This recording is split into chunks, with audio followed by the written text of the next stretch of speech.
What is happening, budget builders, and welcome back to the Buick Wildcat Rescue. This is a 1969 Buick Wildcat that spent nearly 3 decades tucked away in a barn. We dragged this thing out and we got it running. There she goes.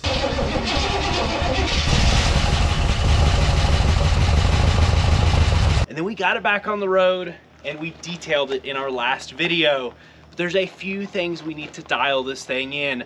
We read all of your comments and there's quite a few people that suggested taking care of our timing set on this car. They used a nylon cam gear, and due to its age and all those years of sitting, there is a possibility of that thing coming loose. So in today's video, we want to go ahead and service our timing set, do a new water pump since it's leaking anyways, dial in our engine bay. We've got a few suspension issues. You can tell this front coil has completely collapsed, so we're going to go ahead and do a new one here.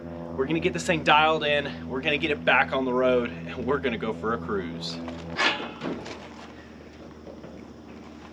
Now, more than likely, we should have degreased and washed out this engine bay first. And realistically, after blowing it out in our first video, it's truly not that bad. But it definitely needs some degreasing and cleanup before we dig into it. So let's go ahead, put some stuff on the car so we don't completely make a mess of what we did in our last video. Soak this thing down with some degreaser and get this engine bay cleaned up.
Let's top it up a little bit.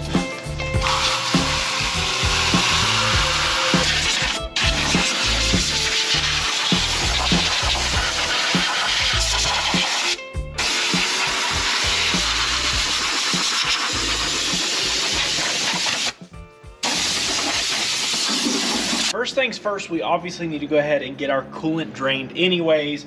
So let's go ahead and just take everything out and pull our radiator. It's going to give us a lot more room to work in here. We also need to go ahead and get all our belts off because those need to be replaced. Those are the originals and they are screaming. And if you can't tell down here, we've got this transmission line taped up. That thing is absolutely spewing, so it's not going to hurt to take our transmission lines loose anyways. We might as well go ahead and put new. What's kind of cool is I noticed, this thing has a hitch on the back. It had the brake controller. They were obviously towing stuff probably a little heavy with this thing. They at least added a transmission cooler line right here. Kind of funky looking thing, but hey, whatever works, and keep those trans temp down and obviously prolong the life of that transmission because it shifts really nice.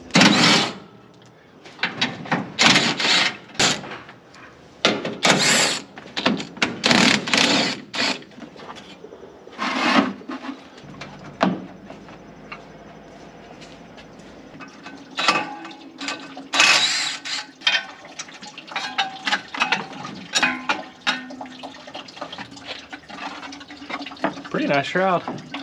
A little bust out spot, but good shape.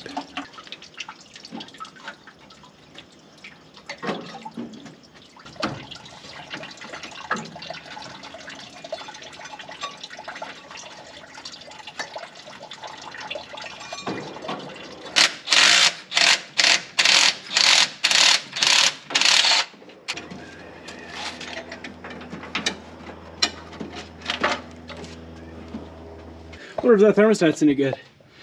It's stuck open. It looks like it's wide open, but that's one thing. Maybe it's not. Might take forever to warm up, and then we obviously might overheat if we're not getting the flow we should. So that's good. We went ahead and obviously we're doing the cooling system. We were gonna do a thermostat anyways, but it's good to see that, to know we're taking care of that issue.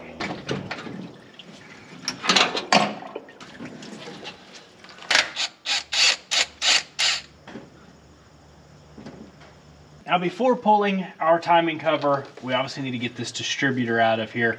And to do that, we need to roll this thing over to TDC, top dead center on the compression stroke of the #1 cylinder right here. As that piston's coming up, both valves will have closed and we'll be building compression on your exhaust stroke. Obviously your exhaust valve will be open on your way up. So we'll go ahead and check for that and watch as it comes up. Once it comes all the way to the top, we have a mark, your timing mark down here that's gonna line up on TDC, and then we can go ahead and mark and pull our distributor.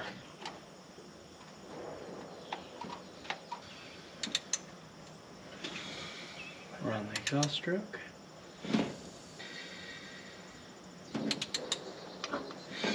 All right, we're coming up on the compression stroke.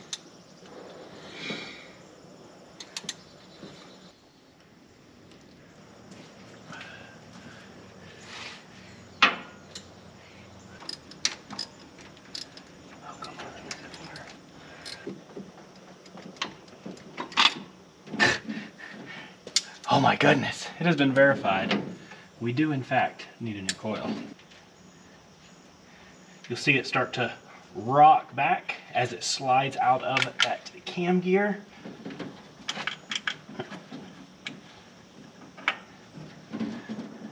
Looks nice.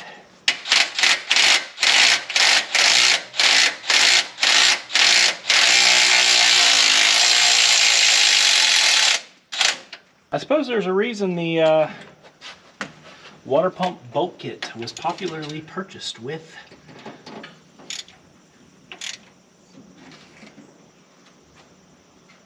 that timing set. But let's see, maybe.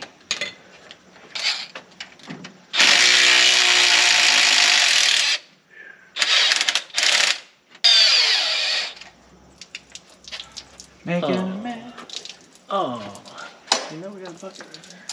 Oh, you gotta put it under. Look, don't sass me. Oh shoot, it changed directions. What the heck? Because it knew there was a bucket there. Yeah, so. Nope. You gonna put a bucket here? Nah.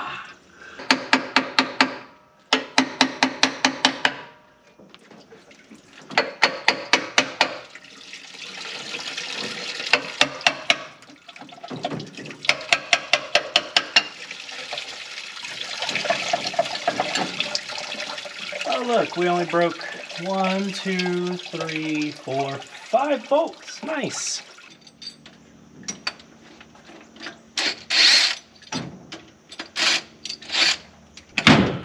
There you go.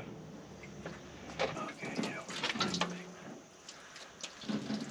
Not too shabby.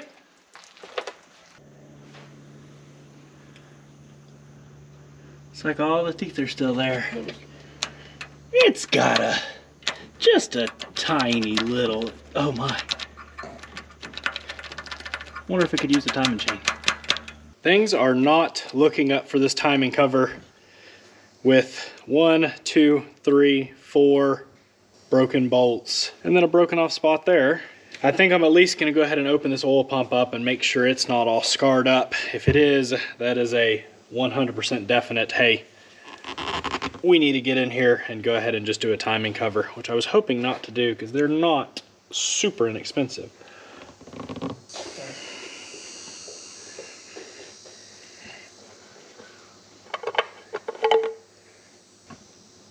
Oh.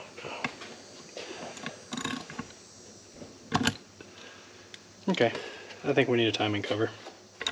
This is where the water pump was leaking down on everything, making it all nice and crusty.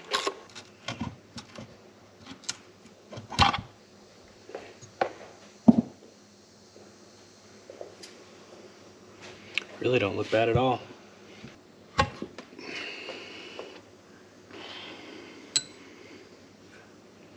Yeah, it's not bad.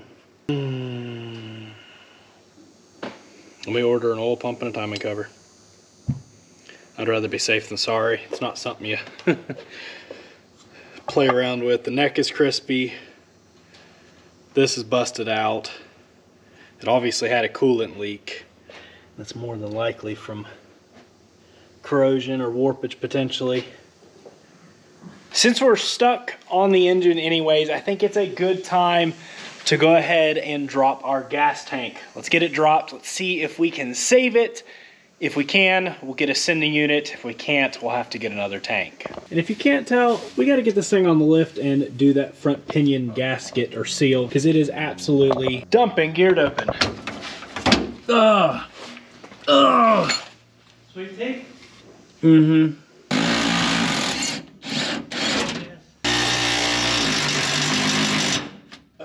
There might be a lot in there. Am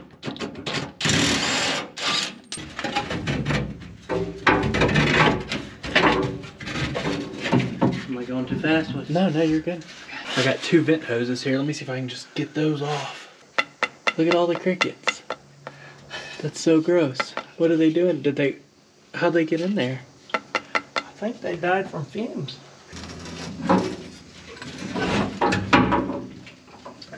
That hitch needs to come off anyways, don't it? Ugly welds. That side's been pulled off and re-welded. We definitely don't want to kill. This frame right here ain't happy with a hitch on it.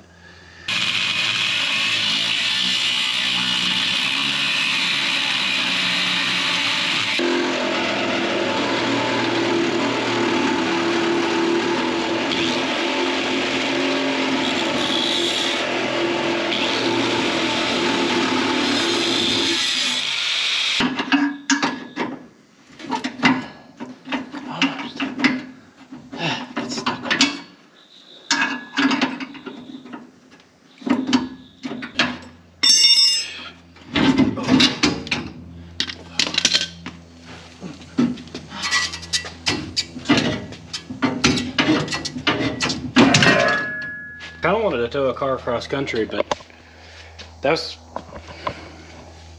Do you see that?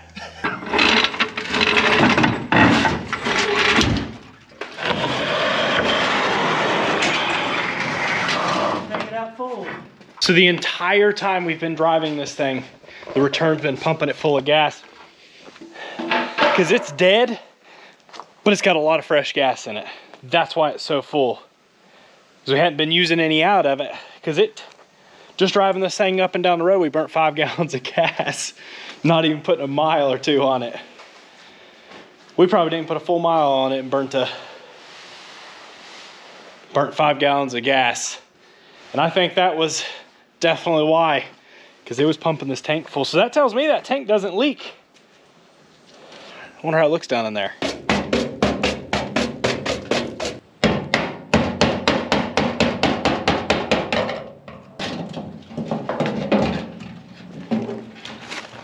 Dude, there's all our gas.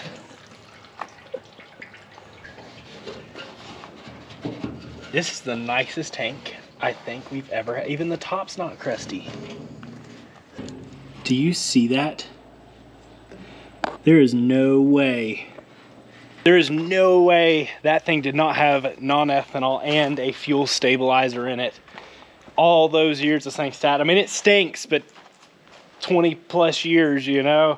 We've taken cars that have been sitting for 5 years and the tanks look completely roached compared to that.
let's go ahead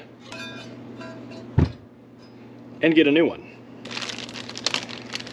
What's nice is this one does use an updated style front seal. You don't technically need this, especially being new, but I'm putting it on here anyways.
Don't forget on your bolts that go into the passageways that go directly into the water jacket to get some non-hardening sealant on those.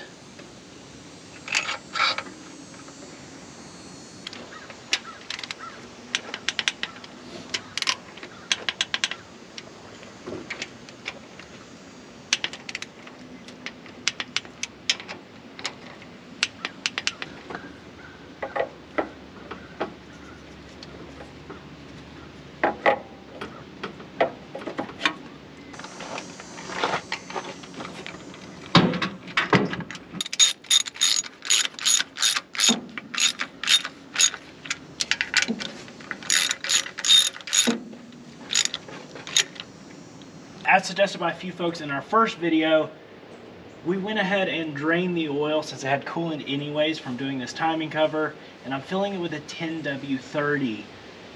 It took just a little while for this thing to prime up. It should be really good now with the oil pump, but still, these like a little thinner weight than the 1540. We were running a lot of stuff. And they suggested a 1030, and so that's what we're gonna go ahead and put in here along with some zinc additive.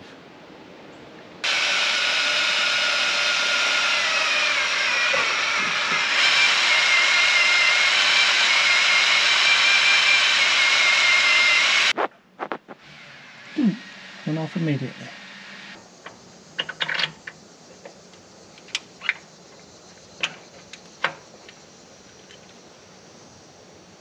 With our original coil not looking too great, went ahead and picked up a new one.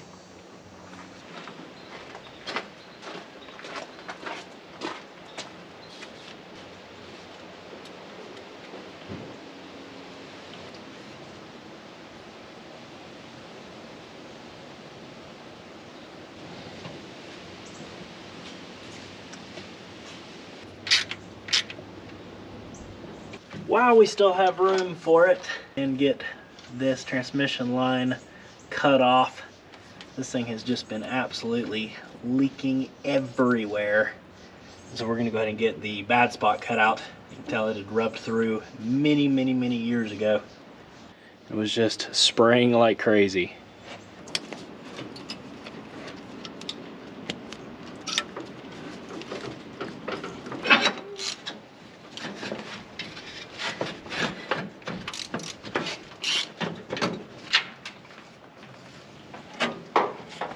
Now I think it's time to take this nasty carburetor and make some good soup. Sheesh. carburetor.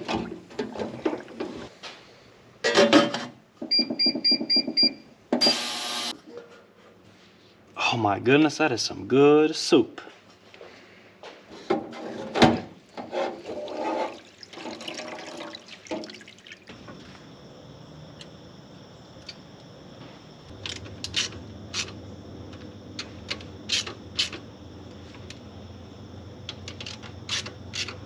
While we're in here taking care of the carburetor, it's a perfect time to go ahead and do our vacuum lines. This thing obviously had a good bit of issue with fluctuating idle when we first got it going. And most of that is probably because of all these vacuum lines that are just absolutely falling apart.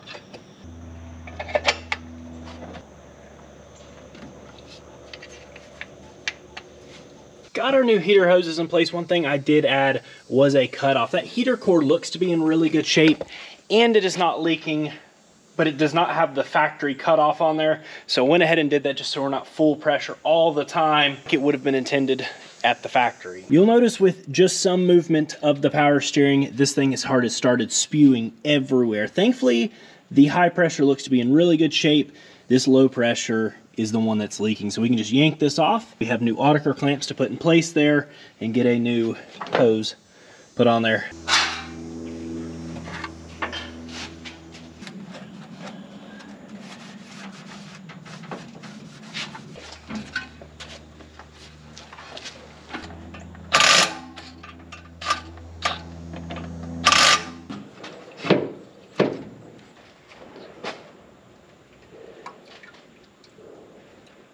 You know, that's a whole lot of stuff to go back on to see if we did anything right. I suppose it's time to see if we did this right. And this thing still runs and hopefully just a bit better. Should be between 1/4 and 1/2. There we are. Beautiful.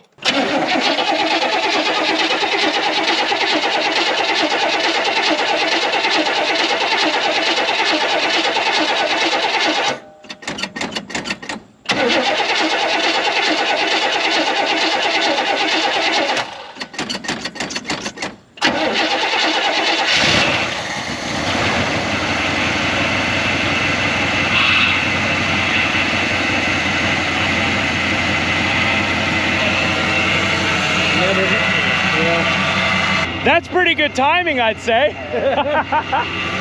Definitely need some power steering fluid. We know we're gonna have to top off. I can't say, I mean, we stabbed the distributor right back where it was, so it's not like there was anything to that. Oil pressure, I should have been filming it here. Oil pressure, boom, instant. It took a second before. I think that 10W30 and that new oil pump definitely made a big difference.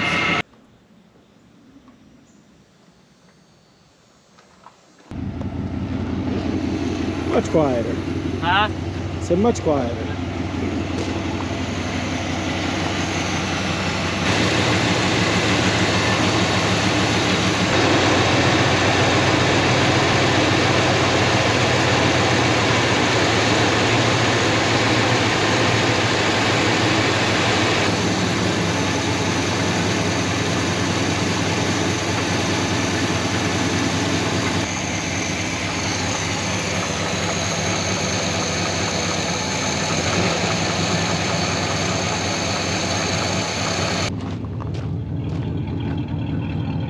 I like this thing, doesn't have any blow by or anything.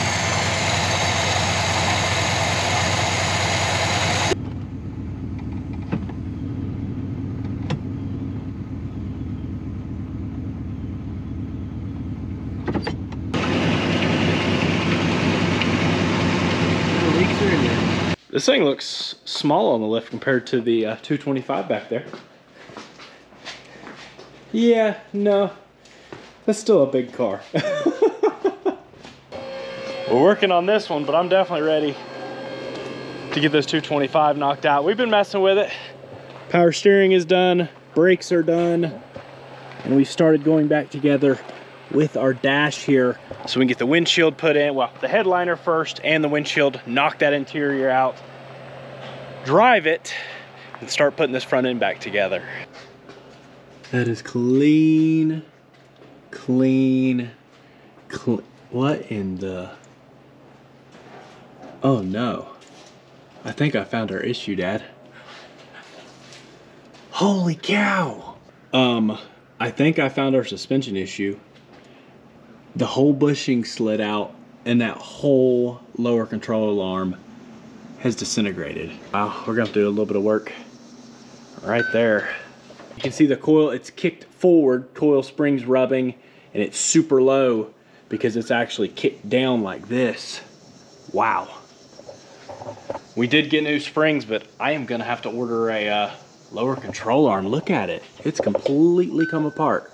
But it's actually rubbed through at the top there, which I still don't think it will be that bad, because if we can get in there, plate it, weld it all in really nicely, make it stout again with a good control arm that's not broken. I assume maybe it broke from age, but it probably had a hit at some point in time. It definitely, well, probably up there. That's why the wheel well and stuff had been swapped out and everything. And I definitely say it killed that and they didn't realize it, and just using it wore in that right there. But we should be able to get in there and get it cleaned up, get something welded in, and hopefully I can find one of these control arms, because there's no saving that one. Everything else looks real good. That's leaking from where that power steering line was leaking. Pan is super clean. Rear main transmission pan is weeping a little bit, but the rest of it is super nice. That rear main on the transmission's nice and dry. Now this is something we've got to address. This rear end has been leaking fluid like I've never seen one leak. Definitely gonna have to pull that pinion out. It's nice and tight though, so that makes me feel good. It's not because of a worn bearing. Well, I should have been filming.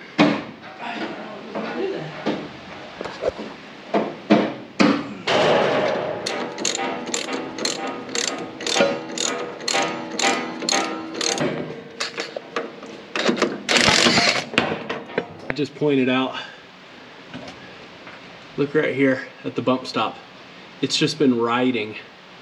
That's how low this thing sits. This bump stop's been riding up in the frame.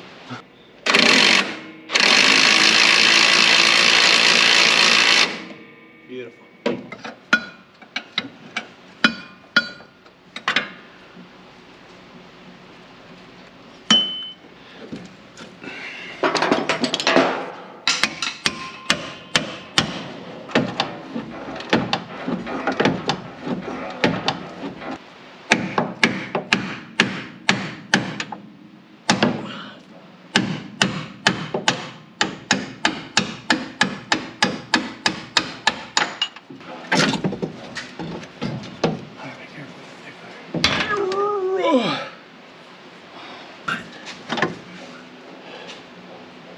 Here's how a good one looks. Nice ball joint, good bushings, inner bushing right where it's supposed to be, straight, little bit of curve. Here's the one we took out. Bushing way wrong, absolutely disintegrated, completely falling apart, kinked right here in the middle. Big, huge cup, completely, oh nice. Greasy. Wow, that one got just obliterated. I think we found most of our suspension issue. We've got a new coil spring too as well, because it was pretty inexpensive. They were only like $80 for a set. I'm not sure we'll do both sides right now. We'll at least do the one and there'll be an extra. And then it was only $75 for this lower control arm. That was good shape with a good ball joint and a good inner bushing that we can slap right in there. And I feel like more than likely, probably the reason this thing was parked. What do you think? Had to have been. That suspension was whack.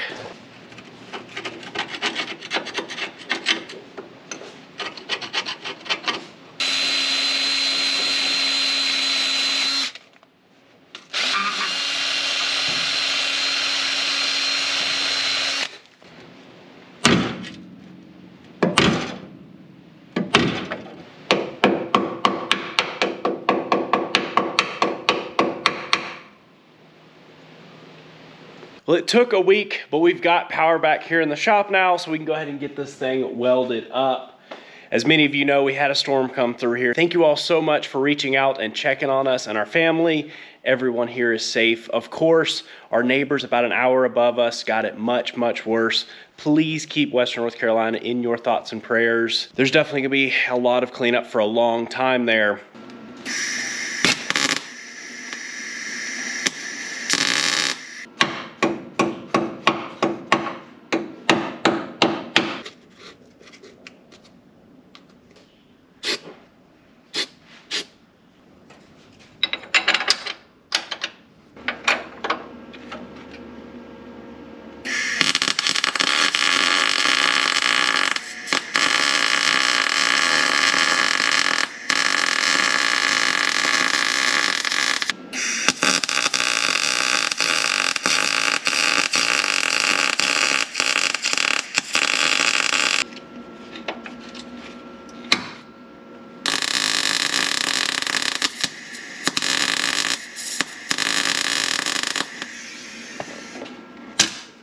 Was able to get a bead run around on the inside there.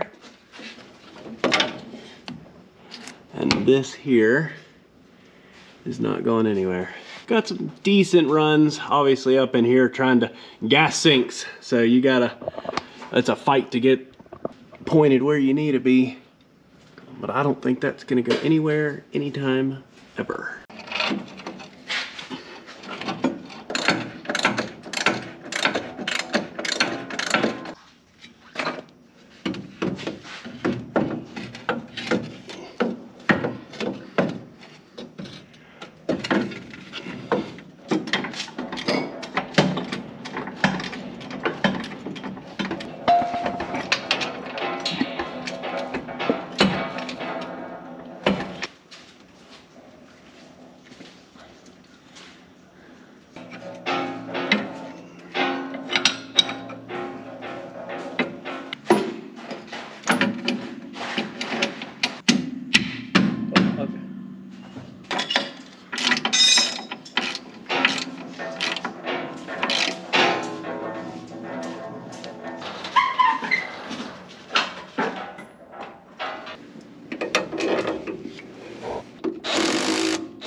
All right, that's good.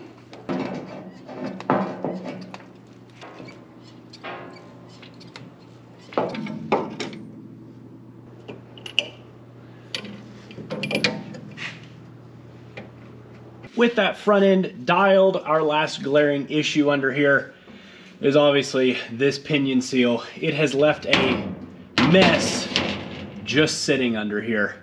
Get our drive shaft loosed so we can get this pinion pulled out of here. We can see about getting that seal out.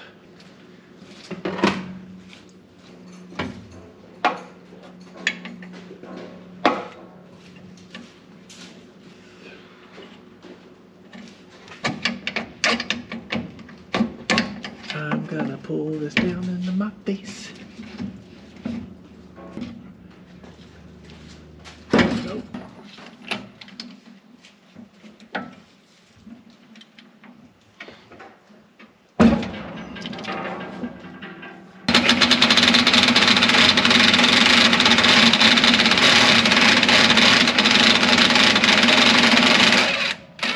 I think it's time for a new impact.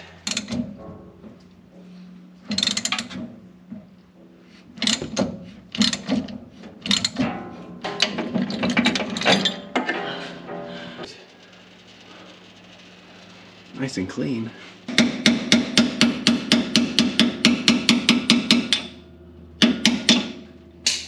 Perfect. We probably had some rust. You can see a little bit of surface rust here. And this seal is absolutely just hard as a rock and brittle. And that's why once we rolled it there just a little bit, pulling it out and getting it here, it's just absolutely started leaking like crazy.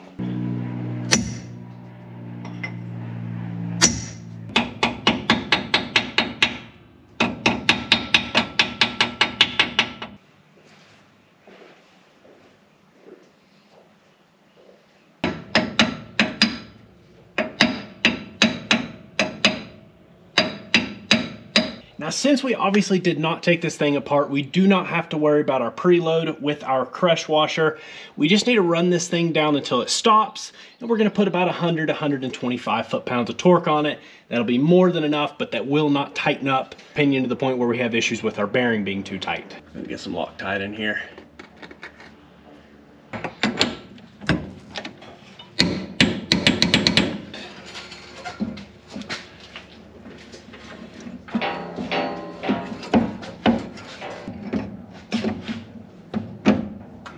Good.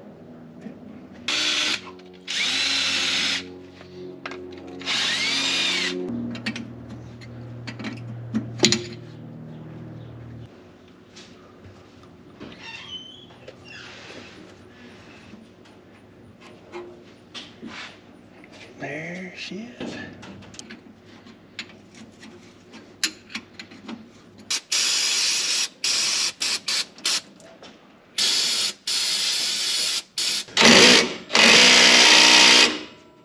Holy moly. I'm gonna have to actually get in there with a ratchet, I think. Do that. Golly, look how much fluid is everywhere from these shocks.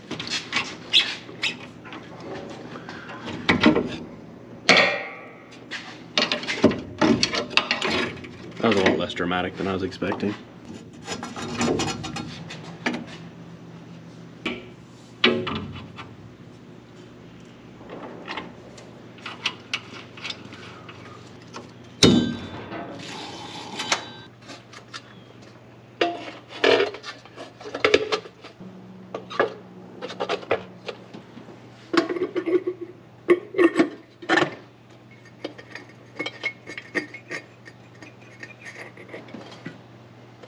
Leak free from the engine, from the rear end, the suspension dialed in now. Let's see how this thing cruises. Man, that is one happy old car.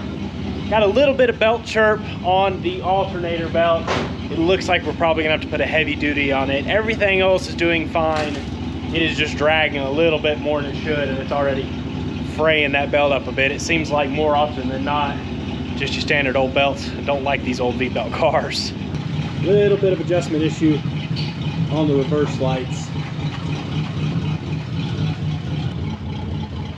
All right, go to start cutting it.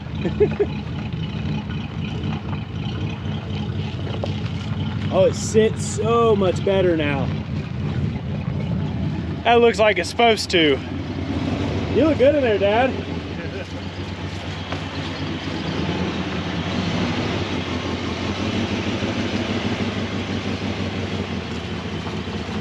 It actually smells really, really nice in here now. It looks nice, man. Letting Dad give it the first dialed in drive. Choke's on a little bit still. You notice the creaking from the coil spring's gone now.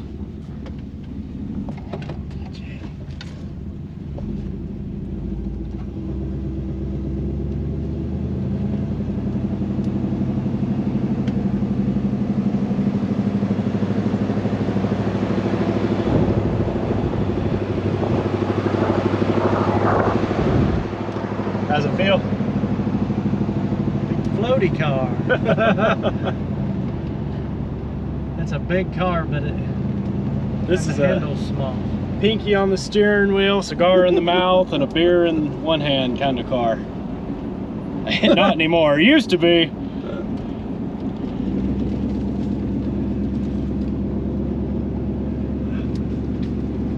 Look out over that hood. I love it. Is it all the 340 horsepower it's got out to be? It's not a hot rod, is it? I'm trying to touch it. Hey, those power brakes work good. Turn signals work good too if you want to go to the left and get on it a little bit. Nice shifts.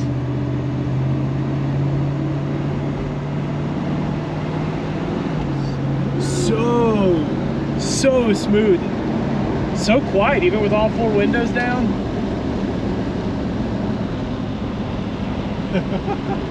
Let off the steering wheel a little bit.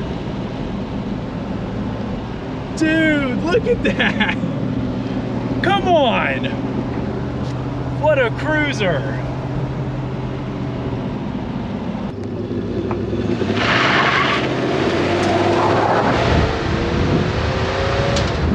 Dang. See if it gets up to the screamer. It's buzzing at you. Oh my. It's got the little thing you adjust, the little speed thing. This thing is so smooth.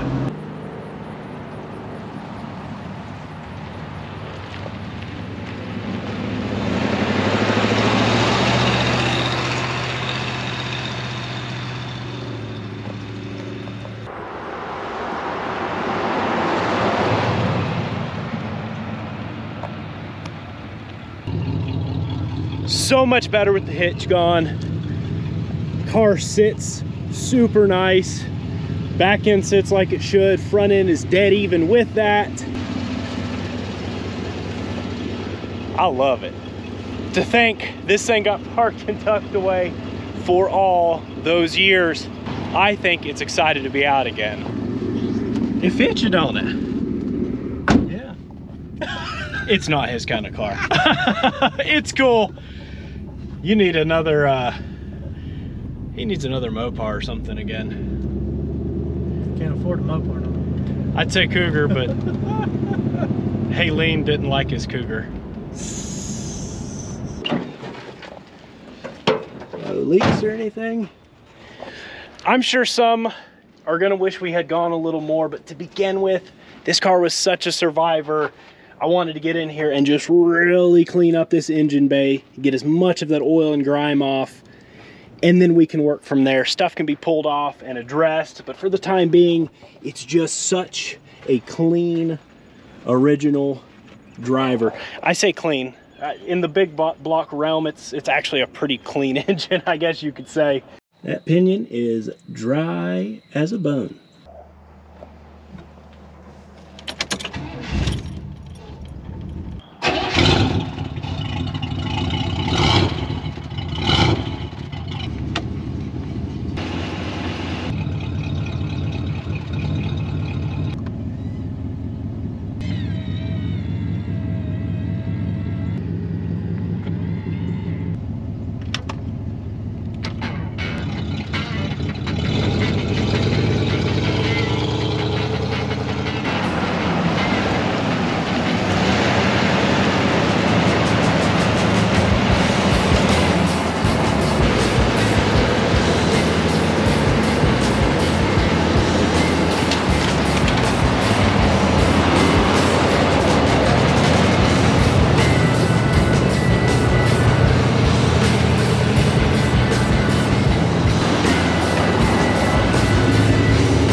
There you have it. What a cruising machine. This is such a fun car. I can't believe that somebody parked this thing. I'm sure there was a good reason. We are so incredibly excited to have the opportunity to have dragged this thing out of that barn where it had been parked for decades, to get this thing running, to get it driving, to get it cleaned up, and put it back on the road cruising. I really hope you all have enjoyed this series. I really do like this car. It is such a fun car. With that being said, we'd keep every single one of them if we could. We realistically just cannot afford to put insurance and registration on a ton of cars, and we don't have the room. This one deserves to be enjoyed, to be tucked away when not driven in a garage, and we just don't have the room for that. Now, with that being said, a good friend of mine reached out as soon as we got this thing and asked about it. So I'm gonna give him first right of refusal, and then after that, we have gotten emails and messages on this car.